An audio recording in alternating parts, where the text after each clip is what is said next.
아멘. 자, 오늘도 이제 이렇게 사도행전 말씀이 이어지게 됩니다. 오늘 말씀은 이제 스데반의 설교라는 이제 주제를 가지고 있습니다. 6장에서 스데반이 예수 그리스도를 이제 증언하다가 공회에 사로잡혀서 그 공회에서 오늘 7장 전체 이 말씀, 예수 그리스도에 대하여서 증언하는 말씀입니다. 그래서 이제 7장의 말씀을 스데반의 설교다라고 이야기를 하는데, 나중에 이제 후반부에 가면은 스데반이 설교하다가 순교를 합니다. 어쨌든 그런 말씀인데, 오늘은 이제 스데반의 설교의 특징을 잠깐 말씀드리고, 스데반이 어째서 이 모세에 대한 이야기를 했는가에 대하여서 세 가지 그 의미에 대하여서 말씀을 드리고 마치도록 하겠습니다. 7장 스데반의 설교를 전체적으로 봤을 때 한 가지 특징이 있어요. 그게 무엇이냐면은 예수님의 이름이 등장하지 않습니다. 그러니까는 구약에서 이제 끝나고 예수 그리스도를 전하는 시대인데 예수님의 이름이 나오지 않아요. 그게 특징인데, 왜 예수님의 이름이 나오지 않을까? 같이 활동했던 베드로가 설교하는 말씀을 보면 베드로는 이제 예수님의 죽으심과 부활하심을 이렇게 확실하게 나타나거든요. 근데 스데반의 설교에서는 예수님의 이름이 등장하지 않아요. 그 이유가 무엇이냐면은 이 스데반의 설교 안에서는 이 7장은 굉장히 스데반의 신학적인 의미가 담겨져 있어요. 그러니까 되게 의미적이에요. 그 의미를 찾았을 때 그 의미 안에서 뭐가 발견되어지냐면은 예수님이 발견되어지게 하는 것이 이 스데반 이 집사님의 설교의 특징이에요. 그래서 이 설교를 통하여서 예수님을 찾아볼 수가 있는데, 특히 이제 또 그 특징을 우리가 또 자세히 살펴보자면은 스데반은 10명의 인물들이 이제 등장해요. 스데반의 설교 속에서. 그래서 7장은 10명의 인물이 등장하는데, 그 인물이 누구냐면은 아브라함과 이삭과 야곱과 요셉과, 그리고 이제 모세와 아론과 여호수아와 다윗과 솔로몬. 그래서 중간중간 짧게 등장하는 인물이 누구냐면은 이제 바로 왕과 이제 아론은 그냥 잠깐 언급되어지는 인물이고, 나머지 8명은 확실하게 이제 스데반이 이야기하고자 하는 의미가 그들을 통하여서 예수 그리스도로 나중에 이어지는 그런 의미를 찾아볼 수가 있는데, 다 한 명 한 명 그런 그리스도의 사역에 있어서 어떤 의미를 가졌는가를 이제 사도행전 7장을 통해서 볼 수가 있어요. 자, 그런데 이 인물들의 공통점이 하나가 있습니다. 이 스데반이 언급한 인물들의 공통점이 뭐냐면은 족보예요, 족보.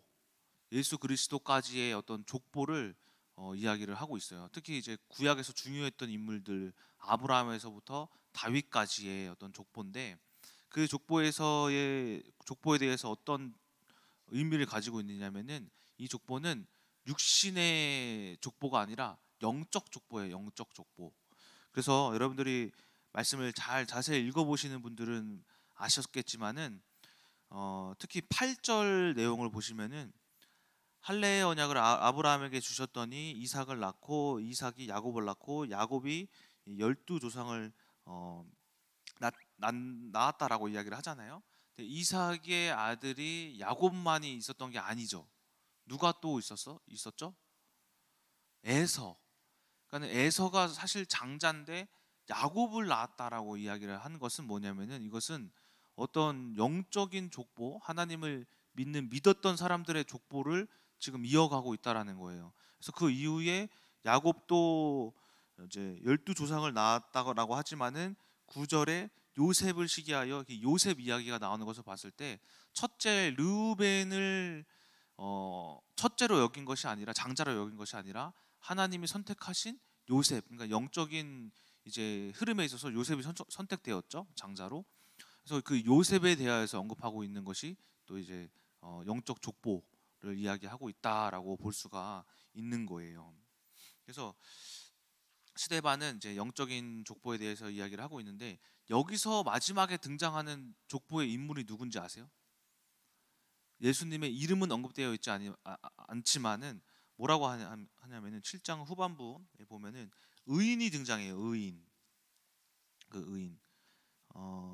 자, 52절에 의인이 오시리라 예고하고라고 이야기를 하면서 이제 의인에 대하여서 이야기를 해요. 그 의인이 곧 누구냐면은 예수님인 거예요. 그래서 이 족보의 아브라함에서부터 쭉쭉쭉쭉 나아가서 어디까지 연결이 되냐면 의인이셨던 예수님에게까지 연결이 되고 있는 게 이제 족보적 이제 스데반의 설교, 영적 족보의 특징이다라고 이야기를 할 수가 있습니다. 그래서 스데반의 설교 속에서는 예수님을 소개하기 위해 어떤 하나님이 영적 어떤 섭리에 관하여서 어떻게 하나님은 이 이제 구속사를 운행해 가시는가에 대하여서 이야기를 하고 있다라는 겁니다. 그래서 한 명 한 명 따지면은 다 예수님 그 의인과 연결이 돼요. 아브라함도 어떤 땅과 약속 언약에 있어서 의인으로 연결되고, 그게 이삭도 연결되고 다 연결이 돼요. 요셉도 연결되고 모세도 연결되고 나중에 솔로몬도 등장하거든요. 솔로몬도 연결되고 다윗도 다 의인으로 이렇게 연결이 되어져요. 그래서 그것을 이제 파악하기가 좀 쉽지는 않은데 어쨌든 그렇게 연결되고 있음을 우리 스데반 설교 속에서 찾아볼 수가 있다라는 겁니다. 그래서 오늘 말씀에서 등장한 인물은 누구냐면은 모세예요. 모세가 또한 예수님과 이렇게 연결이 되거든요. 그러니까 그 모세에 대하여서 이제 그 모세에 대해서 그 설교한 의미가 또 있어요. 그 의미에 대해서 세 가지 의미를 한번 알아보고자 합니다. 뭐냐면 첫 번째 의미가 뭐냐? 인간의 힘으로는 성공할 수 없다라는 게 이제 첫 번째 의미인 거예요. 7장 22절에 모세는 어떤 사람이냐고 언급하냐면은 모세는 애굽 사람의 모든 지혜를 배웠고 그의 말과 그의 하는 일들이 능했다. 어떤 능통한 자였어요. 그렇죠?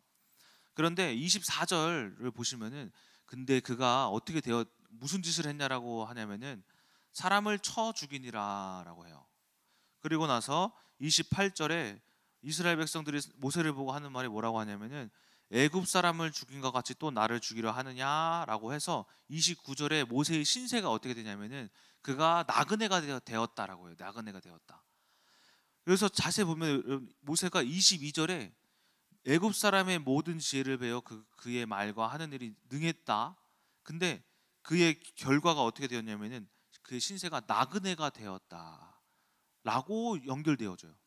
그러니까 이게 무슨 말이냐면은 당대 최고의 그 애굽이라는 나라에 교육을 받아서 그 모세가 아무리 자기가 지식이 뛰어나더라도 그것을 가지고 어떤 것을 행하려고 했지만은 그의 결과가 무엇이냐면은 나그네의 결과였다라고 이야기하는 거다라는 거예요. 첫 번째 의미가.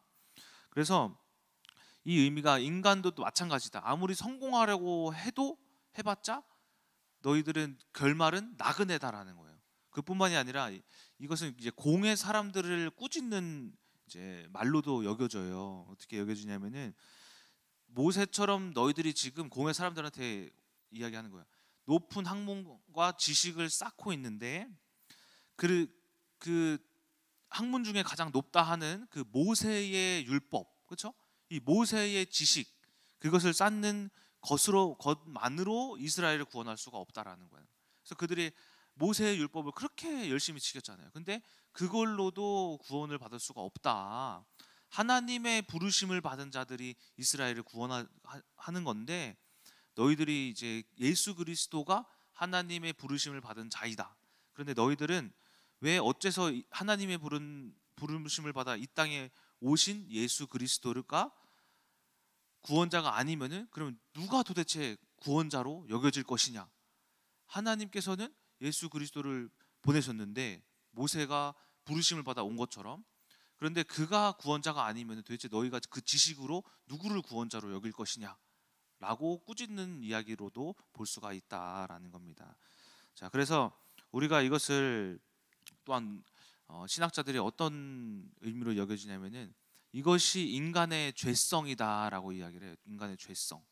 인간의 죄성은 내 눈앞에 보여지는 것으로 말미암아 뭘 해요? 판단한다는 거예요. 판단한다. 이게 인간의 죄성인 거죠. 그래서 내가 높은 지식, 좋은 어떤 경제의 복이라든가 남들이 이야기하는 좋은 것을 쌓으려고 계속 하잖아요. 가지려고 하고, 그렇죠? 그러한 것들로 인하여서 뭘 바라보지 못하게 되면 더 좋은 하나님이 예비하신 것.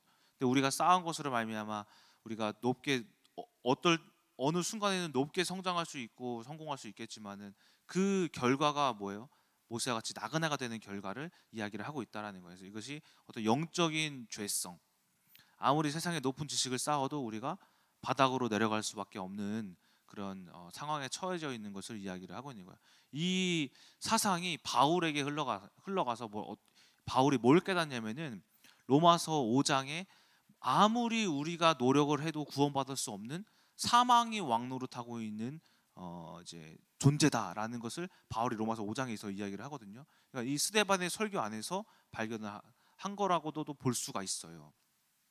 자, 이처럼 우리 또한 스스로 지혜 있는 척 우리가 스스로 문제를 해결하려고 하는 그 인간의 본질 자체가 이스라엘의 죄성을 닮은 것이다. 창세기 3장의 죄성을 닮은 것이다라는 거예요. 그래서 여러분들의 이 말씀을 통하여서 모세를 언급하는 이 첫 번째 의미를 통하여서 우리도 내가 세상의 것을 쌓으려고 하는 것이 아닌 하나님의 말씀으로 말미암아 되어지는 그 역사를 체험해야 한다라는 의미를 가지고 있다라는 겁니다. 자, 이것이 첫 번째 의미고, 두 번째 의미는 뭐냐면은 21절 보시게 되면은 뭐라고 하냐면은 모세가 어떻게 되었냐면은 버려졌대요. 버려졌다라고 해요. 버려졌다. 20절에 하나님이 아름답다 하셨고 3달 동안 집에서 기르다가 버려졌다. 왜 그가 버려졌을까요? 그때 당대의 이스라엘 백성들의 민족이 많이 이제 퍼져나가 번성해가지고 그들이 애굽을 더 칠까 아이들을 다 죽였단 말이에요. 그때의 모세가 3달 동안 기르다가 버려졌다라는 거예요. 두 번째 의미가 뭐냐면 버려진 거예요. 버려진 거. 근데 이 버려짐에 대하여서 자, 또 다른 말씀이 있는데 아까 말씀드렸던 7장 24절에 애굽 사람을 죽이고 이스라엘 백성들이 싸우는 것을 보고 말리려고 할 때 그들이 모세님 감사합니다 하지 않고 뭐라고 합니까? 너가 애굽 사람처럼 우리도 죽이려고 하느냐라고 이야기를 한다 하잖아요. 근데 이 또한 뭐냐면은 버려진 거예요. 이것도 애굽 사람이라서 버려진 게 아니라, 그러니까 너가 그 애굽 사람을 죽였으므로 나까지 죽이려 하느냐라고 그가 왕임에도 불구하고 따르지 않는 그 이스라엘 백성들의 어떤 이제 자기를 봤을 때 내가 구원자로서 마땅치 않음을 어떻게 여겼냐면은 우리도 죽이려고 하느냐 여긴 거예요. 그러니까 이스라엘 백성들에게도 버려짐을 당한 거죠. 그러니까 모세는 태어나서도 버려짐을 당했고 장성에서도 버려짐을 당한 거예요. 그런데 7장에 또 버림받은 자가 있는데 누구냐면은 요셉이 7장에서 또 버려짐을 받았다고 이야기를 하거든요. 애굽에 팔렸다고. 자, 그런데 요셉뿐만이 아니라 여러분들이 성경을 보시면은 많은 성경의 믿음의 이제 선대들이 다 버려짐을 당하는 것을 볼 수가 있어요. 룻기에 등장하는 나오미와 룻도 가정의 남자들이 다 죽어서 버려짐을 받은 것과 같이 여겨지죠, 그렇죠? 그리고 아브라함도 마찬가지예요. 아브라함도 자녀가 없었죠.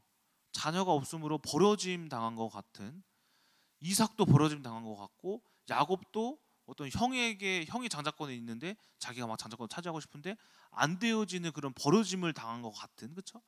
계속 버려짐을 당한 것과 같은 느낌을 성경에서 찾아볼 수가 있어요. 또한 사사기에서도 이제 이스라엘 백성들이 버려짐을 당하죠, 그렇죠? 그 버려짐을 당하는데 버려짐 안에 뭐가 있냐면은 하나님의 능력이 있어요. 버려져서 하나님이 능력이 나타나요. 하나님의 능력이. 그러니까 이 버려짐이라는 것에 대해서 그 의미를 두고 있다라는 겁니다. 한나도 자식이 없어서 버려짐을 당한 것 같았고, 다윗도 마찬가지로 왕에 대한 기름 부음을 받았는데도 불구하고 버려짐을 당한 것 같이 방황을 많이 했었죠. 쫓김을 당했었죠. 그러니까 여기서 버려짐이라는 것에 대해서 큰 의미가 스데반이 어디로 포커스를 맞추냐면은 나중에 아까 의인 말씀했죠. 그 의인도 뭐라고 하냐면은 버려짐 받은 의인이라고 해요. 그러니까 이것을 어떻게 연결짓냐면은 모세도 버려짐 당했고 요셉도 버려짐 당했고 또 누가 버려짐 당했냐면은 버려짐 당한 사람들이 이스라엘을 구원했죠. 또 누가 버려짐 당했냐면 니들이 죽인 그 의인 예수님이 버려짐 당했다. 여기로 포커스가 이렇게 맞춰져 가는 거예요. 그래서 이 버려짐을 통하여서 예수님 또한 이스라엘 백성들에게 버려짐을 당했다라는 것을 통하여서 예수 그리스도가 그러므로 말미암아 하나님의 어떤 이제 구속사의 관점에 봤을 때 그가 메시아임을 증명하고 있는 게 이 두 번째 의미인 겁니다. 이처럼 이 버려짐이라는 것을 통해서 오히려 무엇이 나타났다? 하나님의 능력이 나타났다. 예수 그리스도가 버려져서 죽으셨는데 죽으심으로 뭐가 나타나냐면은 부활이 나타났다라는 그 의미를 가지고 있다라는 겁니다. 이처럼 하나님이 나타나심으로 모든 이들이 하나님께 쓰임 받았는데 너희들이 지금 버림받은 그 예수 또한 메시아임을 이야기하고 있음을 볼 수가 있다라는 거죠. 저도 이 버려짐에 대해서 묵상을 할 때 저도 인생에 버려짐 당했다라고 크게 느낀 적이 이제 3번 있었어요. 언제냐면 첫 번째가 이제 중국에 큰 일을 만났을 때 나는 왜 버려졌을까 이런 이제 생각이 든 적이 있었고, 그리고 대학교를 잘 졸업했는데 대학원 가서 공부가 안 될 때 한국말을 하는데 이해가 안 돼요. 분명히 책은 한글인데 이해가 안 돼요. 왜 이런 곳에 날 보내셨지 하나님이? 버려짐 받은 것 같은 느낌. 그래서 1학기만 하고 도망갔었죠, 아일랜드로. 근데 그때도 이제 또 버려짐 당한 것 같고, 내 인생은 뭔가. 결혼해서도 버려짐 당한 것 같은 거예요. 분명히 결혼 전에 하나님이 약속하신 대로 되어진 걸 하나님의 능력을 결혼을 할 수밖에 없는 상황이었어요. 이렇게 하셔서 막상 결혼을 하니까는 왜 이런 사람을 나는 왜 버려진 것 같은 이 결혼 생활을 하나님 만나게 하셨을까라고 생각했는데, 근데 그 버려짐 가운데에서 뭘 발견하게 되었냐면 오히려 하나님이 버려졌기에 주신 능력이 있다라는 거예요. 중국 감옥에 갔기 때문에 어떤 사람들을 긍휼하게 여길 수 있게 되었냐면은 중국의 그 사건이 중국 사람을 긍휼하게 여길 수 있는 능력이 되어진 거죠. 지혜가 없었기 때문에 지혜를 구하게 됨으로써 오히려 더 큰 지혜를 얻게 되는 그런 능력이 이 대학원에서 사건에서 얻을 수 있었던 거예요. 또한 가정에서 어쨌든 민정사무를 만나서 큰 어려움을 겪어서 깨달을 수 있는 이 영적인 어떤 비밀을 그 어려움에서 버려진 것과 같은 그 상황에서 깨닫게 되었죠. 이처럼 여러분들도 지금의 상황이 버려진 것 같으나 이것은 버려진 것이 아닌 오히려 여러분들을 더 하나님이 나타나시고 능력 주시고자 하는 상황임을 여러분들이 또한 깨달으셔야 된다라는 거예요. 그래서 우리는 결코 버림받지 않았고, 하나님을 안다라는 것은 어떤 의미를 가지냐면은 말라기서에 이제 말라기가 하나님께 여쭤요. 하나님, 이스라엘 백성들이 지금 애굽 바벨론의 포로가 되어서 다 잡혀갔는데 어떻게 우리를 사랑하셨습니까? 라고 할 때 하나님이 뭐라고 하시냐면은 내가 에서를 사랑하지 않고 야곱을 사랑한 것 같이 사랑했다라고 해요. 근데 그 의미가 뭘까요? 에서를 사랑하지 않고 야곱을 사랑한 것 같이 사랑했다? 이 의미는 뭐냐면 여러분들이 선택받았다라는 거예요. 하나님은 애초에 에서와 야곱에서 이삭에게 뭐라고 하시냐면은 큰 자가 작은 자를 섬길 것이다라고 해요. 이건 뭐냐? 선택받았다. 여러분들이 이 하나님이 야곱을 사랑한 것 같이 사랑하셨다라는 것은 여러분들이 하나님을 아는 것 자체가 선택받은 사랑이에요. 때문에 버려진 것이 아니라 오히려 요셉도 버려졌지만은 하나님이 오히려 그 버려진 곳에서 쓰임 받은 것처럼 모세도 부모에게 버려졌고 이스라엘 백성들에게 버려져서 이제 미디안 광야로 갔지만은 거기서 하나님을 만난 것과 같이 여러분들이 버려진 것 같지만은 거기서 하나님을 만날 수 있는 능력이 그 안에서 나타나고 있음을 여러분들이 인지하고 계셔라라는 겁니다. 이것이 두 번째 버려짐의 의미다라는 겁니다. 자, 세 번째는 뭐냐면은 보내심을 의미하는 보내심. 모세는 이제 하나님의 일에 있어서 신학자들이 이제 두 가지 갈림길에 서요. 선택과 보냄이에요. 선택과 보냄. 그런데 스데반은 어떤 신학적 의미를 가지냐면 보냄의 의미를 더 강조를 해요. 우리가 하나님의 일을 선택하면서 하는 것 같잖아요, 그렇죠? 뭐 이렇게 해야겠다 하면 내가 이렇게 해야겠다라고 생각을 하면서 하는 경우가 있단 말이에요. 그런데 하나님은 사실 우리를 선택하게 만드는 것이 아니라 이미 할 수도 없게 이미 보냄 받은 자다라는 거예요. 그것을 어떻게 볼 수가 있냐면은 7장 25절에 모세가 이런 생각을 해요. 7장 25절에 그는 그의 형제들이 하나님께서 자기의 손을 통해서 구원해 주실 것을 깨달으리라라고 생각했으나 그들이 깨닫지 못했다. 무슨 말이냐면 자기가 지혜도 있고 애굽에서 뭐 많은 것을 배웠잖아요. 배웠는데 그걸 가지고 내가 이스라엘 백성을 생각할 때 내가 구원해야겠다라고 생각을 한 거예요. 뭐 한 거냐면 선택한 거예요. 그렇죠? 근데 그 선택했던 결과가 뭐예요? 모세야 너가 우리도 죽이려 하느냐, 그 결과인 거예요. 그래서 아직 모세는 뭐가 있었냐면은 모세는 소명은 있었는데 사명이 없었다라는 거예요. 소명, 어떤 뭘 하고자 하는 것은 있었는데 사명은 구체적인 하나님의 음성이 없었던 거예요. 그래서 또 27절에 누가 너를 관리와 재판장으로 우리 위해 세웠느냐라고 오히려 너 무시하잖아요. 왕인데도 불구하고, 그렇죠? 그 왕자임에도 불구하고. 그런데 그가 결국에는 나그네 되어서 광야로 갔죠. 광야로 가서 하나님이 뭐 하냐면은 가시나무 앞에서 하나님이 보이거늘이라고 해요. 보이거늘. 하나님을 찾지도 않았어요. 그냥 보였다는 거예요. 보였다. 하나님이 그곳에 보냄을 받은 것이 여기서 증명되는 거예요. 아, 하나님이 보이셨다. 그러니까 하나님이 찾아오신 거죠. 자, 그리고 나서 33절에 모세에게 신을 벗어라라고 이야기를 하면서 그 신을 벗어라라는 의미는 아시죠? 제가 그 몇 차례 때 설교한 것처럼 너가 애굽에서 배웠던 그 40년 동안에 배웠던 그 모든 것들, 미디안 광야 40년에 있었던 그 모든 것들, 이 80년의 생활 가운데에서 너가 쌓았던 경험 모든 것들을 벗어라라는 게 이제 신을 벗어라라는 의미라고 말씀을 드렸어요. 그래서 그 벌었을 때에 35절에 하나님이 뭐 하시냐면 모세를 이제는 뭐냐면은 관리자로 세우세요. 35절에 모세를 이스라엘을 관리하는 자와 속량하는 자로서 보냄을 받았다라고 이야기를 하죠. 35절에. 그래서 결국에는 모세가 보냄을 받게 된 거예요. 그 애굽으로 이스라엘에서 출애굽을 하라고 보냄을 받게 되었다라는 거예요. 그러니까 모세의 삶을 봤을 때 다 하나님이 뭐 한 거냐면 보내셨던 거예요. 애굽에서 배운 것도 애굽에 그 3개월이 지나서 버림받은 것도 보냄받은 거고, 이스라엘 백성들에게 무시를 당해서 미디안 광야로 쫓겨난 것도 보냄받은 거고, 거기서 또 하나님이 다시 애굽으로 뭐 한 거냐면 보냄받은 거예요. 그래서 뭐 한 거냐면 우리의 삶 또한 다 어떻게 해석할 수 있냐면 보냄받았다라고 해석할 수가 있어요.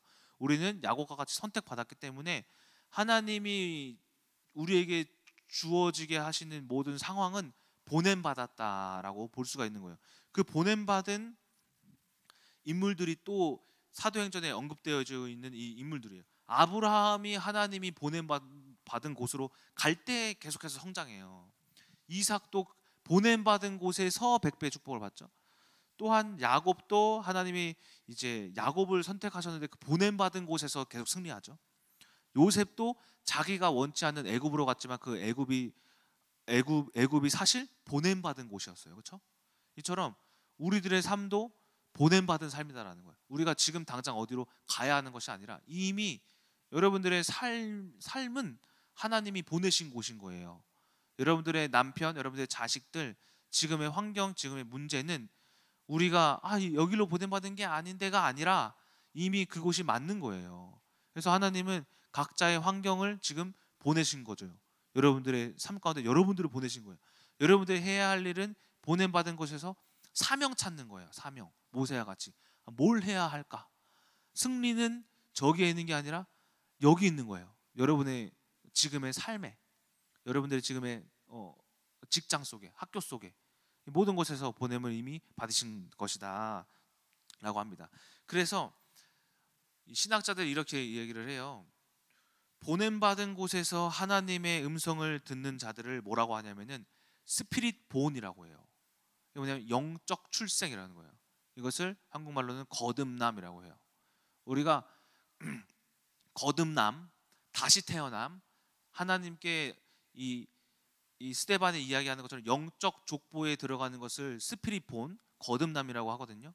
우리가 어디서 거듭남을 어디서 하나님의 영적 족보에 들어갈 수 있냐면은 지금 여러분들이 맡고 있는 그곳에서 보냄받은 그 자리에서 여러분들이 거듭나셔야 된다라는 거예요. 그래서 제가 어디서 거듭나기 시작했냐면은 중국 감옥에서 내 힘으로 할 수 없음을 본 거예요.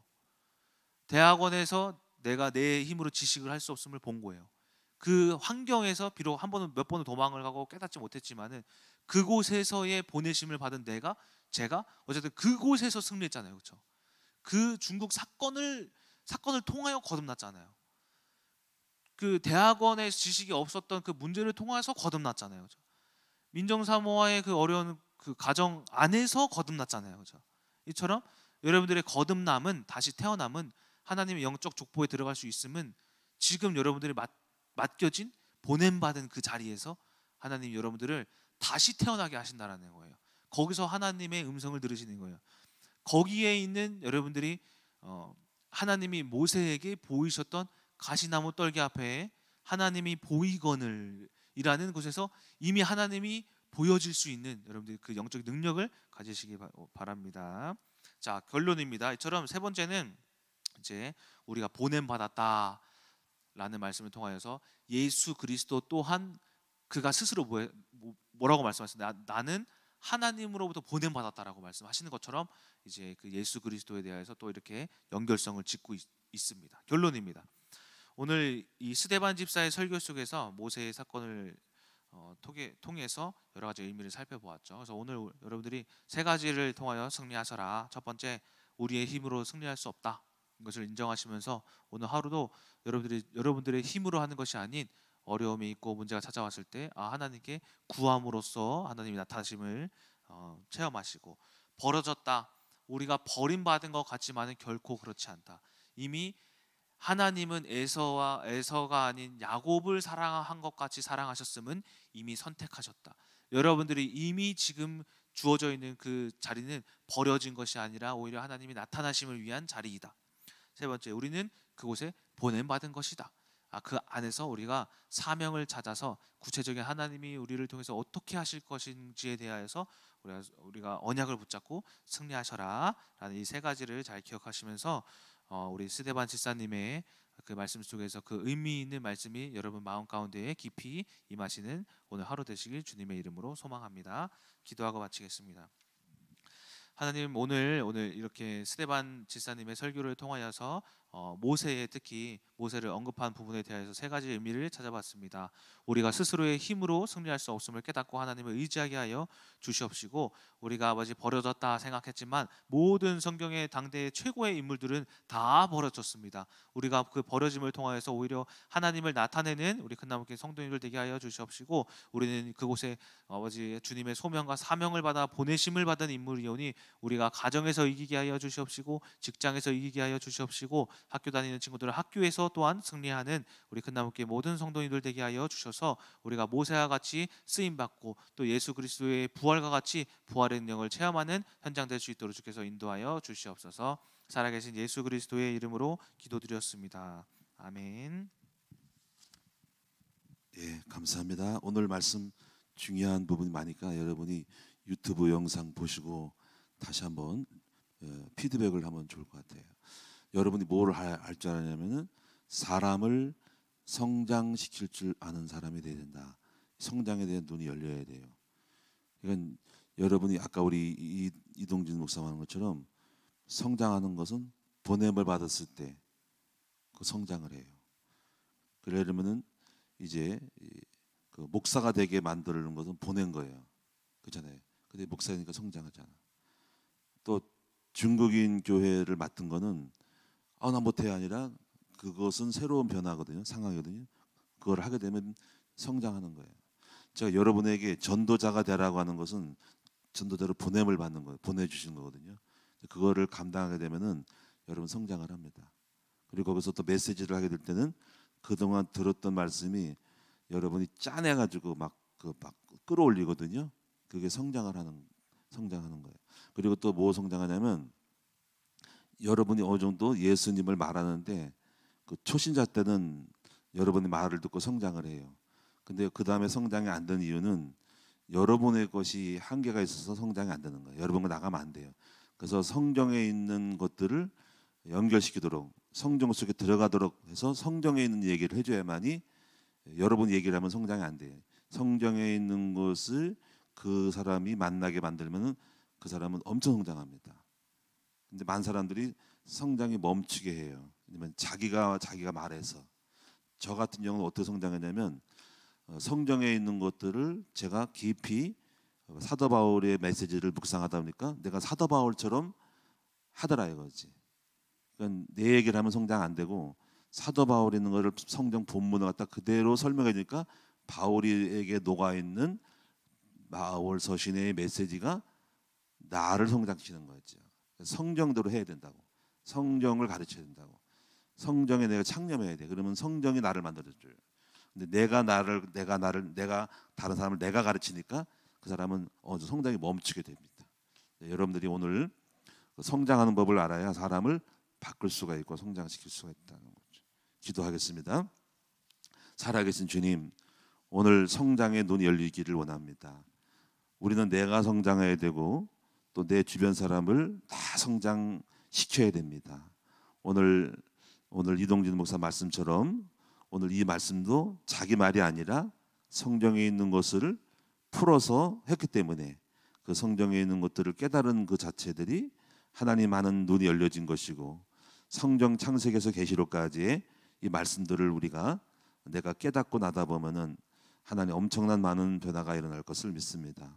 오늘 말씀처럼 어려운 가운데 또는 하나님 나에게 어떤 일을 하시라고 보냄받은 가운데서 버림받은 것 같은 곳에서도 지혜를 얻어서 찾아낼 때에 거기에는 엄청난 성장과 비밀이 있음을 믿습니다.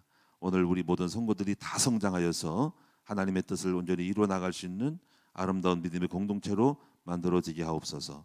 하나님의 역사와 손길은 하나도 버림받은 것이 없고 또 잘못된 것이 없고 또 누락된 것이 없음을 믿습니다. 오늘 시간 우리 모두가 다 하나님의 뜻을 찾을 수 있는 모든 사건 속에서 놀라운 것을 찾을 수 있는 그런 지혜를 허락하여 주옵소서. 내가 만난 사건 속에서 하나님의 의를 이룰 수 있는 아버지 축복으로 지혜로 아버지 잡고 나오게 하여 주시옵소서. 오늘도 귀한 예물 드림을 감사를 드리며 오늘 예물 드린 종들마다 만복을 주시고 기적을 베풀어 주실 것을 믿사옵고 오늘도 승리하는 하루가 되게 하여 주옵소서. 주 예수 그리스도의 이름으로 기도드리옵나이다. 아멘.